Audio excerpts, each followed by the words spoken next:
Hello everyone, my name is Rochelle Innocent and I'm the founder and CEO of Project Purpose. Welcome to our channel. Our community is focused on fostering the intellectual and character development in children. We do this through our parent-child workshops that are focused on 4 themes: autonomy, self-efficacy, compassion, and self-concept, in order to cultivate grit, perseverance, and resilience in each child. At Project Purpose, our overarching mandate is to renew and rebuild family, community, and relationships. Our different social media platforms provide us with an opportunity to have discussions on all topics that relate to family, community, and relationships with ourselves as well as with others, with a primary focus on mental health and education. More precisely, the ways that the institutions of mental health and education play a role and have played a role in our societies at large. These discussions and debates provide us with an opportunity to think critically about what needs to change within these structures in order for us to live up to our bold slogan: support, protect, and empower each child through youth-focused development, better known as leadership in juvenescence. We recognize that in valuing your children's leadership potential, that also translates as recreating and co-creating environments, both socially and politically, that enable our children to thrive. For those of you who are particularly keen on the topic, we write thought pieces every other Sunday, and we just dropped a thought piece this past Sunday, so definitely be sure to check that out. Also, if it is the case that you're out and about and on the go, take us along with you. We're available on 6 different podcast platforms. Our links are available in the description down below. Now, as is the convention, definitely be sure to subscribe. Hit our post notification bell so that you are aware of every time we post. And of course, if you like these discussions and you want to keep them going, like, comment, and share this segment. Let's get into it. Hello everyone. Welcome back. Bon retour, everybody. Thank you so much for joining us here on our channel. If you are new, we cover topics that relate to mental health, mental wellness, and education on a week-by-week basis. And this week we're going to be talking about mental wellness. More specifically, we're going to be talking about how to cultivate inner confidence. I'm actually going to be providing you with 5 tips, my 5 tips on how to cultivate inner confidence. And I consider myself a confident person. And I think that it's an attribute that comes with time, that comes with practice, and that comes with intention. So because I think that life is better experienced through a lens of confidence, we can be more bold. We have, just more faith in our ability to push through difficult situations. I like to give everyone an opportunity to cultivate it, or at least put the muscle into practice. So if it is the case that you're someone who struggles with confidence, definitely be sure to listen to my 5 tips and see if any of them work for you. It's going to be a fun one for me. I can already tell that I'm going to really enjoy this video, and I want to make it fun and light. So we're gonna have fun with this video. We're gonna laugh a little bit, and we're not gonna take ourselves too seriously, though these tips are tried and true. Let me tell you that. So the first one I have is have your back. And I am being so serious about this one. Have your back to the bitter end. And I've always been someone who, in the face of an unforgiving crowd, I show up fairly unapologetically, and that's my way of having my own back. So if it is the case that you didn't prepare as much as you should have, or if you have a presentation, you're not quite sure how to win at this presentation, or if you're having a difficult conversation, have your back. It means that if you're facing someone who is ready to really put your face to the fire, be unapologetic. Don't let them do it. And even if it is the fact that you're crashing and burning, do it boldly. And this has been something that has helped me through so many different situations in my life. And afterwards, do I go home, buy a bottle of wine and, a tub of dairy-free ice cream? I definitely do, but in that moment, I'm gonna have my back. Even if it is the case that I'm not prepared, or I'm not doing the best, if I'm facing someone who is unforgiving, I am going to be unapologetic, and I'm going to do whatever it is that comes to mind to do that makes me feel like I showed up for myself. And I think this is one of the ways that when we fail ourselves in this respect, that it breaks our confidence. So when we're in the face of someone who's unforgiving and we show up really apologetically, we let these people knock us down a couple pegs, and we allow ourselves to kind of crave and crumble under the criticism and judgment, that's not showing up for ourselves. And I am someone who is an advocate. If you are forgiving, I'll be apologetic. But if you're not forgiving, I will be very unapologetic about the way that I show up. And it's funny because I started off, my undergraduate education was in cognitive neuroscience and institutional communications. And as you can guess, like not a lot of us were, presentation happy. We're not like presenters for people who do best in writing, sort of behind the scenes. And at the time I was still going through my stage fright. It was quite severe. And I remember as a professional writing student, they made us do presenting classes so that we would be better at presenting our ideas. And this was a hybrid class with the Schulich business students, so the Schulich undergraduate business students. And I tell you, those kids were sharks. They ate into us. And I wanted to do a presentation on the Sea Shepherds. I think I had mentioned to you that I was hugely into social advocate groups while I was younger. And so I wanted to show people the atrocities that were happening at sea. It was my way of kind of my own form of social political activism at the time. And these people, I remember like as I was doing my presentation, despite the fact that my presentation was well researched, I was well prepared. I was obviously very nervous. Like I wasn't really well versed at presenting at that point in time. And they were on Google tag teaming each other, trying to find questions to crush me.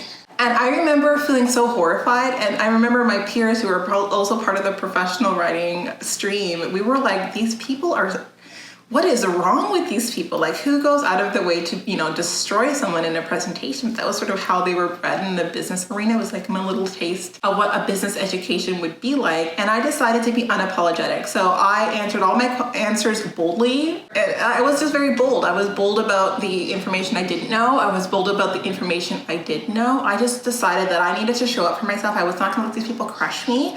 And I was going to either soar or crash boldly. They were not going to break me in the face of my peers, even if I went home afterwards and definitely bought myself a tub of ice cream. So I have held true to that. And even in my MBA, when you are faced with a bunch of finance students who crunch numbers in their sleep and you're trying to just learn how to kind of navigate the scenario, very unforgiving environment. So I'm telling you, I got through by being unapologetic. So when they asked me questions I didn't know the answers to, I was unapologetically bold about my answers despite them being partially right or even mostly wrong.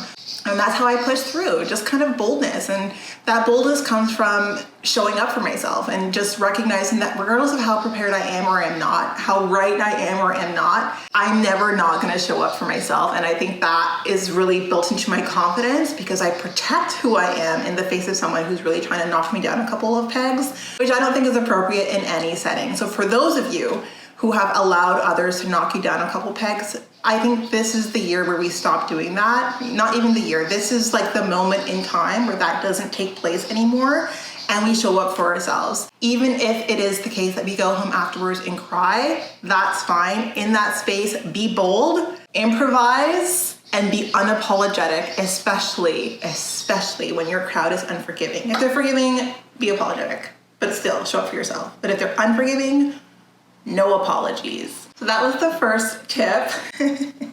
This is going to be fun. So our second tip is super straightforward, and it's straightforward, it's easy to talk about, but not often do we do it. And that's keeping our commitments to ourselves. And like for me, the way that this translates is I keep my goals. My goals are very much commitments to myself, but even my lifestyle is a commitment that I've made to myself. And I think that it's really important that when you set an intention, when you have an idea in mind and you want to pursue it, don't be the reason why that doesn't happen. Like maybe external circumstances can be the reason why that doesn't happen, but don't not do it because it was too hard. I think that is one of the easiest ways to chip at your self-confidence. And I think that if it is the case that you want to do something and you started off with the intention to do it, regardless of what takes place on that journey, if it is within your realm of control, honor that commitment, keep the commitments you make to yourself first and foremost. Very important in cultivating inner confidence. And the best way to develop this muscle is make small little commitments first and then acknowledge that you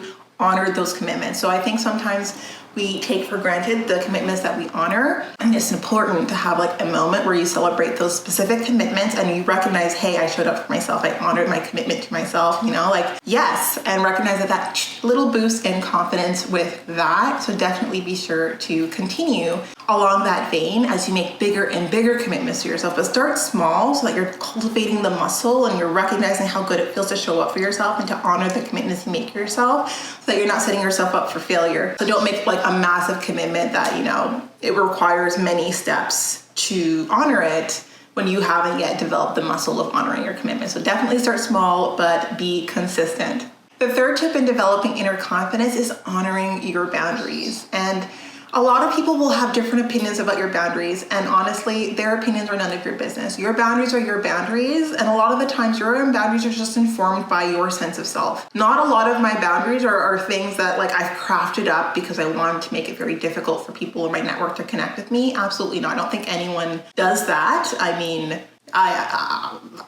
not intentionally anyways. My boundaries are based on trial and error and experience. What I've experienced, what I didn't like about those experiences, what I did like about those experiences, and what I recognize I need to ensure that my experiences moving forward aren't repetitive of the bad and more indicative of the good. So when I make boundaries, I honor my boundaries, I articulate my boundaries, I help the people in my network meet my boundaries, so I make sure that I'm communicative and, and if someone has an issue with my boundary comes first. My boundaries are not things that are malleable. They're not going to bend and break. And I don't think that there's any relationship that can survive trampling my boundaries.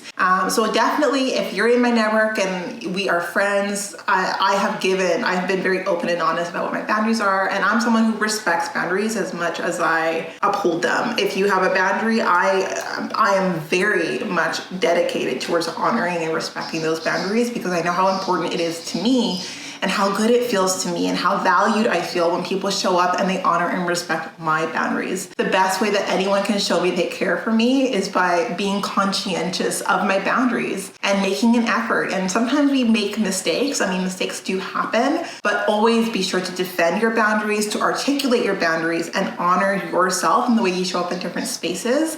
And the more you do it, the more confident you feel about holding people accountable to your sense of self and your sense of self-worth and self-value. And confidence most definitely will stem from there. 4 on my list is embrace your quirks and idiosyncrasies. I am someone who is very quirky. I have idiosyncrasies for days. There are things that I do. I'm sure if someone was watching me, like, okay, this chick's a little on the weird side. And I am. And I love that I'm weird. And when people call me a weird, I take it as a badge of honor. I know that I am weird. I am happily weird. And I recognize that normalcy is a fallacy. Normal is not real. In fact, I watched a movie a little while ago. It was called Damsels in Distress, and it's a funny movie. It's a little satirical, and there was this part in this movie that was like advocating for conformity, and it talked a little bit about how people and their idiosyncrasies was a pain in the neck, and it's better to conform to normalcy. And I'm like, this is such a toxic utopian ideal that I think is very pervasive in our society, and it makes us all feel insecure about all the ways that we're different. And no one even knows what normal is. It's just, I think normal is the practice of hiding who you are behind whatever it is you think you're supposed to be and never feeling proud of just who you are. And when I heard this woman say it so boldly, and she was criticizing her friend as she was saying it, her friend was like, well, this is just who I am. And she was pretty much like, well, if everyone showed up as who they are, it would be a pain in the neck. And I was like, this is the most toxic utopian ideal I have heard. And it was funny. It was funny in a very dark, humorous way, but it made me feel like, if I am going to do a topic on inner confidence, I need to talk about embracing your quirks and idiosyncrasies. And whatever your quirks are, whatever your idiosyncrasies are, so long as, you're not hurting other people or just kind of things that you do on your own or, whatever, embrace them, right? Like I'm someone, when I go shopping, I'll share a couple quirks of my own. When I go shopping, I like to ask for the item in the back. There could be 10 of them on the shelf. I want the one that was minimally touched. It's a weird quirk. It is a quirk that I have. Or sometimes if I'm shopping, I will fish for the book in the very back or the item in the very back. I don't want the one right up front that everyone's been breathing on and touching. Even if I was breathing on it and touching it myself, even to the point that I could try something on in the store and I still want the same item, the same size of a fit, and it looked really well, that I didn't try on. And I don't know why I'm this way. I can't tell you why I'm this way. It is a quirk of mine and I've embraced it. It's how it brings me pleasure and satisfaction. And I don't know what to tell you. I've embraced it, capiche, whatever. But I think that it's very important that we kind of kibosh this notion of normalcy, recognizing that normalcy is a fallacy, doesn't exist. And while it can be a pain in the neck for those administrators or for whoever it is that thinks they hold the puppet strings of this society to deal with people who are proudly original and proudly individual, that's not my problem. I'm still going to be proudly original, proudly individual, because it builds into my sense of inner confidence, and I'm going to be unapologetic about it, and so should you.